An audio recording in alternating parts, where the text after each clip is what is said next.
दोस्तों नमस्कार, मैं हूं शादाब और आप देख रहे हैं न्यूज़ बिन।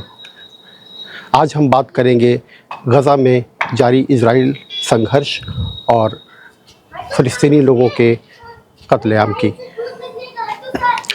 गज़ा पट्टी में इसराइल हमास संघर्ष ने एक भयावह मानवीय संकट का रूप ले लिया है, जहां नागरिकों की मौतों और बुनियादी ढांचे का विनाश रोज़मर्रा की घटना की तरह बन गई है। 7 अक्टूबर 2023 को हमास के घातक हमले के बाद इसराइल ने बहुत बड़े स्तर पर पलटवार किया, जिससे गज़ा के ज़्यादातर इलाकों को खंडहर में तब्दील कर दिया गया है। यह संघर्ष थमने का नाम नहीं ले रहा है और इसके मानवीय परिणाम लगातार बढ़ रहे हैं। गज़ा के स्वास्थ्य मंत्रालय के मुताबिक 7 अक्टूबर 2023 से शुरू हुई इस जंग में इस साल जून के बीच कम से कम 55,000 फ़िलिस्तीनी मारे गए हैं और 1,27,000 लोग घायल हुए हैं। यह संघर्ष सिर्फ एक सैन्य अभियान नहीं है, बल्कि एक ऐसी स्थिति है जिसने नागरिक जीवन को पूरी तरह से तबाह कर दिया है। यह इस संघर्ष की भयावहता को दर्शाता है, जो सिर्फ सैन्य लक्ष्यों को प्राप्त करने तक सीमित नहीं है, बल्कि इसने गाज़ा में जीवन की गुणवत्ता और अस्तित्व को ही खतरे में डाल दिया है। यह नागरिक आबादी पर बहुत ही ज़्यादा और लंबे समय तक पड़ने वाले प्रभाव को दिखाता है। यह सिर्फ होने वाली मौतों की दर से कहीं ज़्यादा गहरा है। इसमें बुनियादी सामाजिक और आर्थिक ढांचे का विनाश भी शामिल है। आइए अब हम गाज़ा में फ़लस्तीनियों की हालिया समय में हुई हत्याओं, मौत के आंकड़ों, मानवीय सहायता पहुंचाने में आने वाली बाधाओं और अंतर्राष्ट्रीय समुदाय की प्रतिक्रियाओं पर एक नज़र डालते हैं।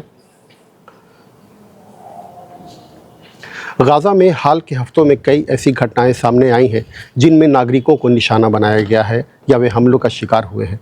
खासकर भोजन और आश्रय की तलाश कर रहे लोगों को ये घटनाएं संघर्ष के मानवीय पहलू को और भी भयावह बनाती हैं। गाज़ा में खाने पीने की चीज़ें बांटे जाने वाले केंद्रों पर बार बार हमले हुए हैं, जिससे मदद हासिल करने की कोशिश कर रहे लोगों की मौतें हुई हैं। अभी 10 जून को गाज़ा के रफ़ाह में खाने की लाइन में लगे कम से कम 14 फ़िलिस्तीनियों की इजरायली गोलीबारी में मौत हो गई और लगभग 90 लोग घायल हो गए। ये घटना तब हुई जब खाना बांटने का काम इजराइल और अमेरिका के समर्थन वाले संगठन की देखरेख में किया जा रहा था। इसी तरह की एक घटना 1 जून को भी हुई थी, जब सहायता आपूर्ति हासिल करने की कोशिश कर रहे 31 फ़िलिस्तीनी मारे गए और 175 लोग घायल हुए। चश्मदीदों ने इजरायली सेना की ओर से गोलीबारी किए जाने की बात कही है। हालांकि सेना ने सिर्फ चेतावनी के तौर पर गोली चलाने की बात कबूल की। यह वितरण स्थल इजरायली सेना के नियंत्रण वाले इलाके में था।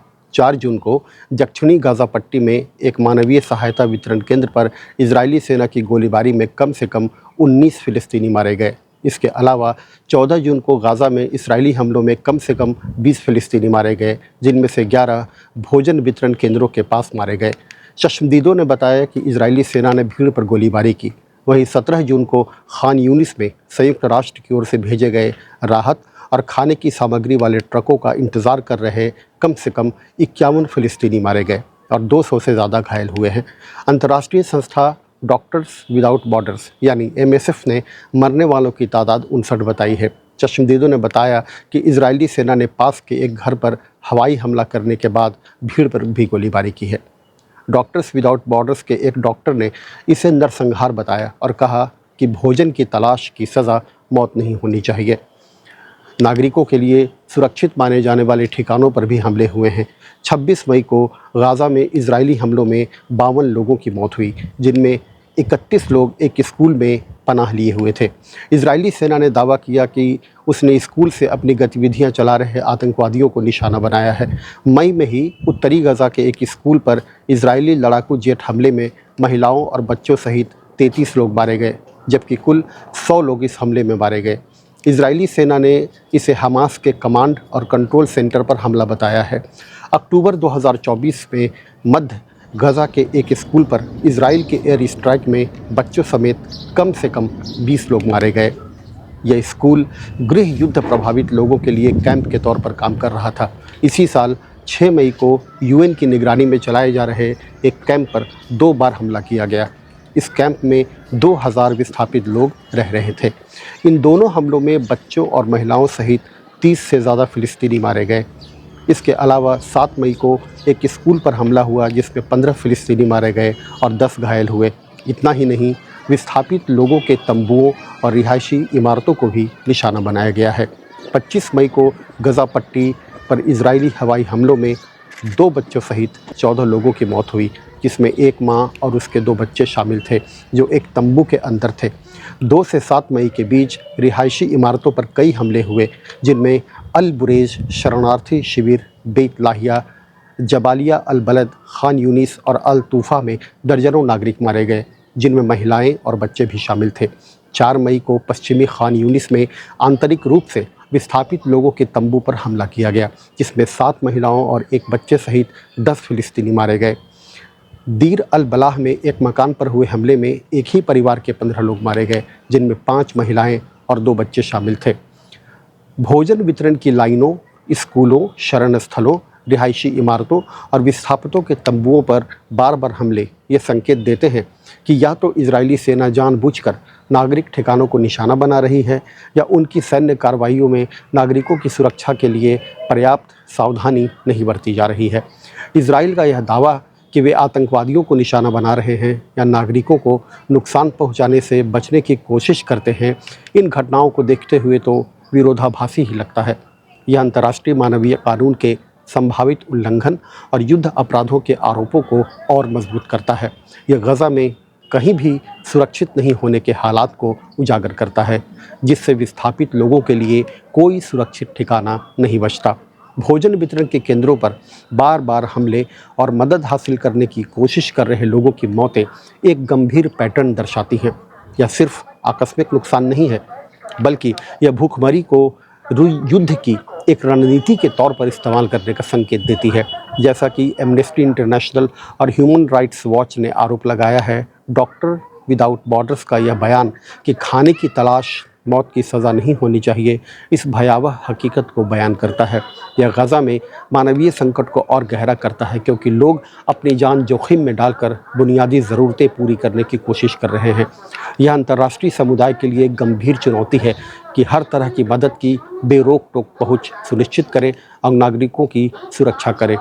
गज़ा में मरने वालों की तादाद लगातार बढ़ रही है, जो इस संघर्ष की भयावह मानवीय कीमत को दिखाती है। यह न सिर्फ मौतों की संख्या दिखाता है, बल्कि संघर्ष के लंबे समय और बड़े पैमाने पर पड़ने वाले असर को भी उजागर करता है। गाज़ा के स्वास्थ्य मंत्रालय के मुताबिक 7 अक्टूबर 2023 से 11 जून 2025 तक कम से कम 55,000 फिलिस्तीनी मारे गए हैं और 1,27,000 घायल हुए हैं। ख़ास तौर से मार्च 2025 तक यह आंकड़ा 50,000 से अधिक था। गज़ा के स्वास्थ्य मंत्रालय के मुताबिक अक्टूबर 2023 से अब तक 16,278 बच्चे मारे गए हैं। यूनिसेफ का कहना है कि अक्टूबर 2023 से 50,000 से ज़्यादा बच्चे मारे गए या घायल हुए हैं। मरने वालों में आधे से ज़्यादा महिलाएं और बच्चे हैं। ऐसा नहीं कि संघर्ष में सिर्फ फ़िलिस्तीन के लोग ही मारे जा रहे हैं, इजरायली और विदेशी नागरिकों ने भी अपनी जानें गंवाई हैं। अक्टूबर 2023 से मई 2025 के बीच 1612 से अधिक इजरायली और विदेशी नागरिक मारे गए, जिनमें से ज़्यादातर 7 अक्टूबर 2023 को हुए हमास के हमलों में मारे गए थे। इनमें 412 सैनिक भी शामिल हैं, जो अक्टूबर 2023 में ज़मीनी हमले के अभियान की शुरुआत के बाद से गाज़ा या इजराइल की सीमा पर मारे गए हैं। इसके अलावा मानवीय त्रासदी सिर्फ मौतों तक सीमित नहीं है, बल्कि इसमें बड़े पैमाने पर भूखमरी का खतरा भी शामिल है। संयुक्त राष्ट्र की रिपोर्ट बताती है कि गज़ा में लगभग 5 लाख लोग भूखमरी की कगार पर है। अगर हालात नहीं बदले तो हर 5 में से 1 शख्स यानी तकरीबन 21 लाख लोग अकाल जैसी स्थिति का शिकार हो सकते हैं। यूनिसेफ ने चेतावनी दी है कि लगभग 5 साल से कम उम्र के 71,000 बच्चे भयानक कुपोषण से पीड़ित हो सकते हैं, जिनमें से 14,000 गंभीर और गंभीर किस्म के कुपोषण से पीड़ित हो सकते हैं। दुखद यह है कि बच्चे पहले से ही कुपोषण में मर रहे हैं। गाज़ा में ज़्यादातर बेकरियां और चैरिटी किचन बंद हो गए हैं। वहीं विश्व खाद्य कार्यक्रम यानी वर्ल्ड फूड प्रोग्राम के गोदाम खाली हैं। एमनेस्टी इंटरनेशनल ने इजराइल पर नागरिकों को भूखमरी को युद्ध के तरीके के रूप में इस्तेमाल करने और गाज़ा में फ़िलिस्तीनियों पर जीवन की ऐसी स्थितियां जानबूझकर थोपने का आरोप लगाया है जो उनके शारीरिक विनाश का कारण बन सकती है। गाज़ा पट्टी का बुनियादी सामाजिक और आर्थिक ढांचा पूरी तरह तबाह हो चुका है। अस्पताल, स्कूल और रिफ्यूजी कैंप मलबे में तब्दील हो गए हैं। स्वास्थ्य प्रणाली बड़े पैमाने पर ध्वस्त हो गई है। 36 में से सिर्फ 17 अस्पताल आंशिक रूप से चल रहे हैं। 160 प्राथमिक स्वास्थ्य सुविधाओं में से सिर्फ 61 ही काम कर रही हैं। पानी की सप्लाई और सफाई की सेवाओं पर गंभीर असर पड़ा है। इजराइल ने गजा में पीने का पानी साफ करने वाले एक बड़े प्लांट की बिजली काट दी है, जिससे साफ पानी तक पहुंच बाधित हुई है। तकरीबन 19 लाख लोग यानी कुल आबादी का 90% विस्थापित हो गया है। इनमें से कई बार विस्थापित हुए हैं और गजा पट्टी का 82% हिस्सा अब इजराइल सेना के कंट्रोल में है या वहां से लोगों को निकाल दिया गया है। बच्चों में कुपोषण और बीमारियों का बढ़ता जोखिम उनके शारीरिक और मानसिक स्वास्थ्य पर लंबे वक्त तक असर डालेगा। यह गाज़ा की भविष्य की पीढ़ी के लिए गंभीर संकट पैदा करता है, जो न सिर्फ शारीरिक रूप से बल्कि मनोवैज्ञानिक रूप से भी गहरे आघात से गुजर रही है। यह बच्चों के अधिकारों के अंतर्राष्ट्रीय नियमों और चलनों का गंभीर उल्लंघन है और भविष्य में गाज़ा के पुनर्निर्माण और सामाजिक स्थिरता के लिए बड़ी चुनौतियां पेश करेगा। गाज़ा में मानवीय सहायता की ज़रूरत है, लेकिन इसके वितरण में गंभीर रुकावटें आ रही हैं, जिससे यह संकट और गहराता जा रहा है। इन सब पर अंतर्राष्ट्रीय बिरादरी की प्रतिक्रियाएं मिली-जुली रही हैं। कुछ ने चिंता जताई है, जबकि अन्य ने सीमित कार्रवाई की है। संयुक्त राष्ट्र के महासचिव एंटोनियो गुटेरेस ने इजराइल से राहत सामग्री के ट्रकों को न रोकने का आग्रह किया है, लेकिन ज़मीन पर हालात बिल्कुल अलग हैं। यूनिसेफ के अनुसार परिवारों की बुनियादी ज़रूरतें पूरी करने के लिए रोज़ाना 500 से ज़्यादा ट्रकों की ज़रूरत है, लेकिन यह कहीं भी पर्याप्त तौर पर पहुंच नहीं पा रहा है।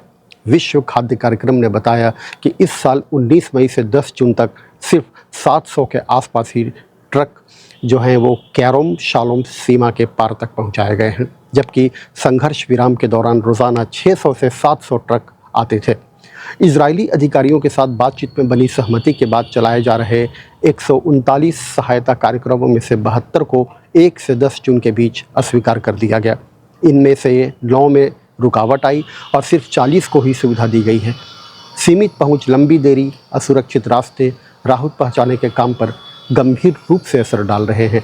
जैसा कि संयुक्त राष्ट्र, यूनिसेफ, MSF और एमनेस्टी इंटरनेशनल सहित कई अंतर्राष्ट्रीय संगठन मांग कर रहे हैं, तत्काल और अस्थायी युद्ध विराम से ही फिलहाल कोई राहत मिल सकती है।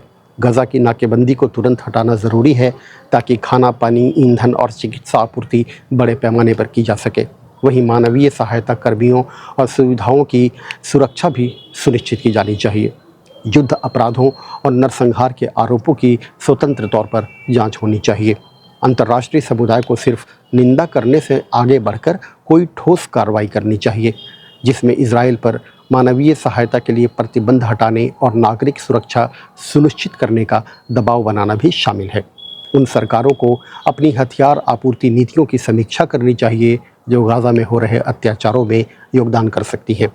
गाज़ा के पुनर्निर्माण और उसकी आबादी के लिए एक लंबे समय का समाधान खोजना एक बड़ी चुनौती होगी, जिसके लिए बड़े पैमाने पर अंतर्राष्ट्रीय सहयोग की ज़रूरत होगी। तो इस वीडियो में बस इतना ही। अगले वीडियो में आपसे फिर होगी मुलाकात। तब तक के लिए इजाज़त दें और आपसे रिक्वेस्ट है कि आप इस चैनल को सब्सक्राइब ज़रूर करें, लाइक करें और अपने ग्रुप्स में शेयर करें। इससे हमारी हौसला अफजाई होती है। नमस्कार।